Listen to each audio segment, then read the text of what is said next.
Hello viewers, this is Cynthia Michael for Scooby Doo, Free my 542 podcast. This is my 542 podcast. And like always, I'm going to speak very loudly, very clearly, and very slowly in case you don't understand me. Also, I'll try to do my best not to beat your heart during this audio podcast recording as well, not to cause sending audio feedback as well. And finally, if you're under 18, this podcast will change this audio podcast will contain some adult language. So basically, once again, if you're under 18, this audio podcast will contain some adult language if you're under 18. Now, if you're over 18, then you need to go to watch this podcast. So anyway, with this and everything else out the way, let's get into the topic of this podcast. Recently, the final episode of Star Trek Lower Decks has aired. So basically, this is my whole review on the first season. So basically, let's start off who had the most character development this season. It's obvious that Boimler had the most character development in the first season. So basically, like I said before in my first review in season 1 of the Lower Decks, that when Boimler's confident, he's effective at his job when he's confident. But when once the stakes starts to get gets too high, he kind of throws like a piece of paper. But this time, with his time. It seems like Boimler went through some good character development this season. So basically, not only we see a much more confident Boimler who's more confident when the pressure or the stakes are higher, and also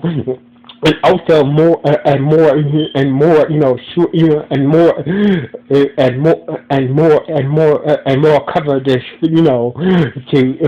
to realize he's going to get trembled and whatnot. So basically, Boimler had the most character development. Out of all the four main characters in the Lower Decks, Boimler had the most character development. So basically, we see Boimler be more a leader and take care of situations no matter how big or small it was. So basically, Boimler had the best character development out of all the main characters in all the Lower Decks. Now let's get to the second most character, who had the second best character development. I think Bradford had the best character development. It has some good character development this year. He worked up his implant to help save the ship. In last season, he lost a chunk of his memory. This season, once again, Bradford really stepped up this season. So basically, Woody stepped out of his comfort zone and doing more in this, proving himself, this challenge himself to do more, and try new things. So basically, and also, it's obvious that Bradford has something to Tully. There has, him, Bradford, honestly, Bradford has something to, he does have things for Tully, but, unfortunately, he didn't really express, really come out that that he does have feelings towards Teddy more than friends feelings this season. So basically, I think they might do that in season 3. So basically, I can't wait to see season 3. When Bradford finally gets up the courage to tell Tully that that I want to be more than friends with you. Now I think that Tully had it's the third character that had good character development this season. So basically, Tully, I like Tully. She's confident. She gets everything 100%, but sometimes she can be a little bit. little bit too fishy, too like like her ex, like she could be a little bit too enthusiastic, or she could be like even like like she takes everything, she takes everything, seriously, like but her basically, I believe, like like that whatever task she does, she always gets 106, but but she should not be, her expectations. She always expects high expectations, whatever she has to do. But I'm just saying that sometimes it's not a bad thing to have low expectations on certain about people and certain jobs. So basically, like I feel like Teddy should have learned that, like you doing this, like I know that you doing this, you doing this stupid task, and you're taking it like this is a very important task, but it really is not. So basically, I think that Tully should have known that, and also it's clear that Tully does have issues about about her race. Tully being about her race. The green people, the green alien people. I got what the name of her race is called, but but her race is not very. The reputation of her race is not very. It's not very. It's not very good around around the galaxy. So basically, she is kind of ashamed of where she about her race and where she comes from as well. So basically, I hope that.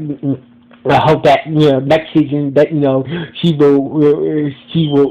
did open up about not being part not being part of her heritage race and whatnot, and where she comes from. But I hope that next season we will get she like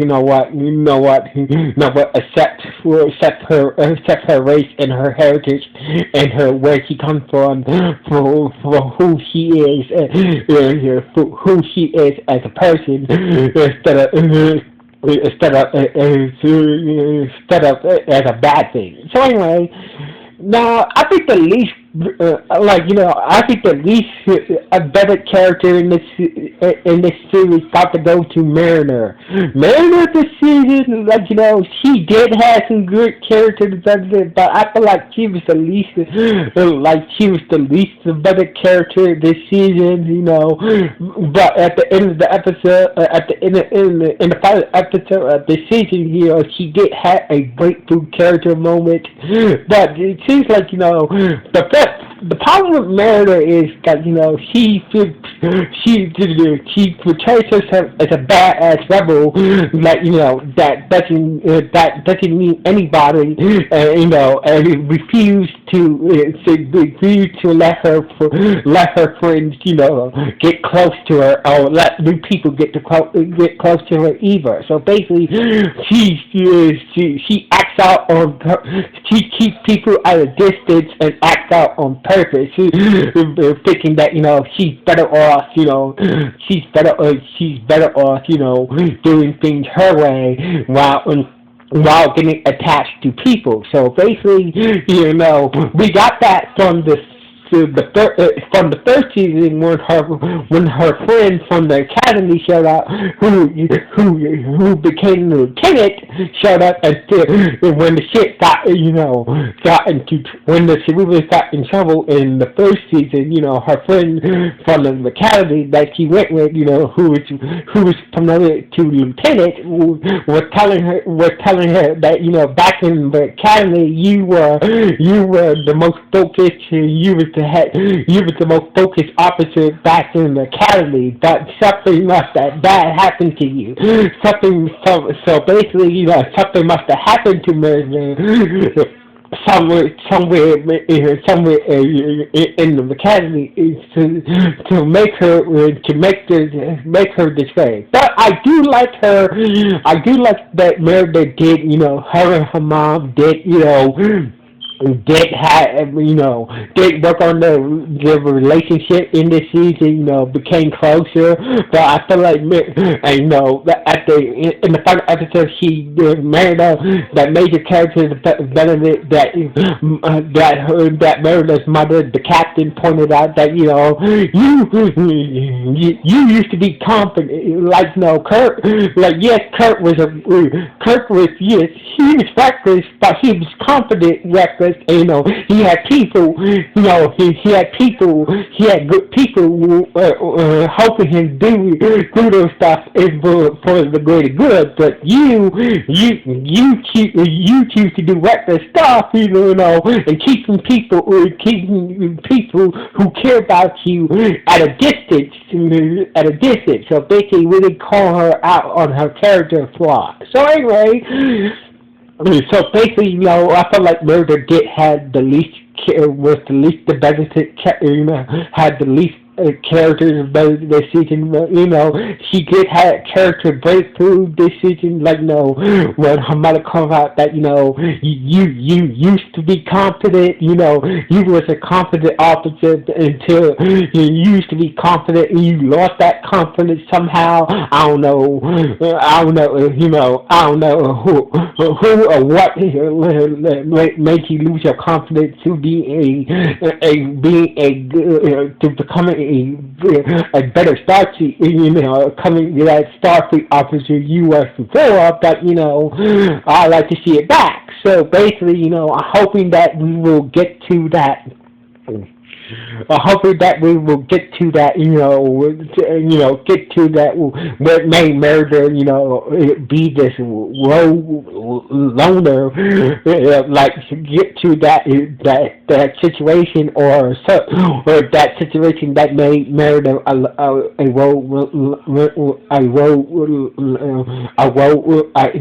reckless Starfleet officer or the person who made her this way. So basically. The only thing I was hoping for this season was, that Murder would get a relationship for her dad, but he wasn't really featured in this season. No, he wasn't really featured in this season much. So basically, I was really hoping that Murder, like when she made up with her mom, started to have a relationship with her mom. I was hoping that Murder would have a relationship with her father too, but not this season. But the crazy thing is that this whole season had this weird plot with the Pacians, trying to start a war. We know that the Pacians, this whole story about the Pacians want to prove to themselves in the universe that they're dummies. Everybody thinks of them as dummies. That doesn't mean they ain't no threat. So basically, the Pacians want to start this war, and it seems like there's a lot of. It seems like they've been having help from certain aliens like the Klingons. And who knows else trying to help the Pacians start another war and start another run between the Federation. So basically, this whole storyline, like who's helping the Palpatians, helping start a war and trying to count, against Starfleet is really starting to get very interesting. And also the way that this episode, the final episode ended, really get you, who's really behind helping the Pacians,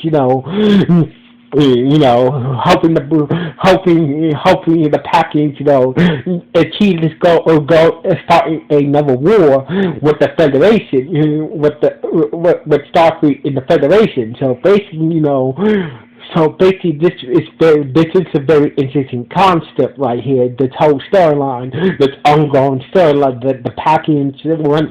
Seems like somebody is entering, like is really hoping the package, want to start a war, another war that Starfleet might have to get into. So basically, this whole storyline. The whole story at the second season is really starting. The whole storyline with the package to want to start a war between Star Trek between Starfleet. It looks like it's going to continue in next season. So basically, I can't wait to see how this ongoing storyline continue in next season. So anyway, this was a good second season. So basically, I can't wait to the third season of Star Trek Below Deck. So anyway, what do you guys think about this season? Was it good? Was it bad? Or was it just okay? Please let me know. Please let me know with the comments below this podcast. So anyway, like always, sign off. One.